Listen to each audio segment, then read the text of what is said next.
अमरावती विधान परिषद निवडणुकीमध्ये मोठा ट्विस्ट आलेला आहे। हर्षजित देशमुखांवर नागपूरमध्ये उपचार सुरू असल्याची माहिती सूत्रांनी दिलेली आहे। काँग्रेस वंचितच्या उमेदवाराला पाठिंबा देण्याची शक्यता आहे। वंचित आणि काँग्रेस वरिष्ठ नेत्यांची बोलणी सुरू आहे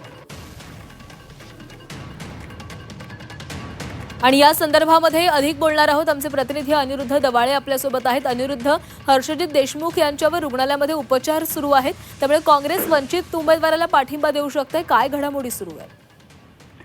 नक्कीच आता जर पाहिलं तर अमरावतीच्या विधान परिषद निवडणुकीमध्ये दिवसेंदिवस अनेक नाट्यमयी घडामोडी ज्या आहेत त्या घडत असताना पाहायला मिळत आहे। काँग्रेसचे जे हर्षजित देशमुख आहेत ते विधान परिषदेचे उमेदवार आहे आणि त्यांना जे आहे ते आता काल नागपूर येथील एका खासगी रुग्णालयामध्ये भरती करण्यात आलेला आहे।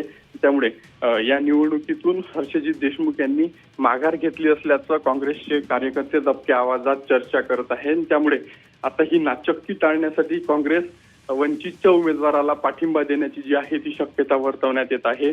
तशी बोलणी काँग्रेसच्या आणि वंचितच्या वरिष्ठ नेत्यांची सुरू असल्याची ही माहिती जी 24 तासला मिळालेली आहे आणि त्यामुळे आता येणाऱ्या काळात आणखी काय नाट्यमयी घडामोडी समोर येतात याकडे सर्वांचं लक्ष लागलेलं आहे।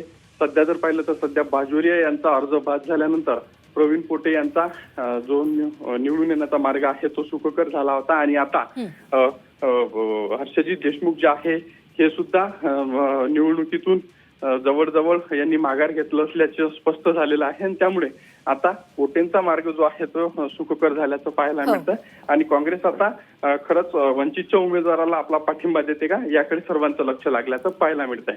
नक्कीच अनिरुद्ध, धन्यवाद दिलेल्या माहितीसाठी।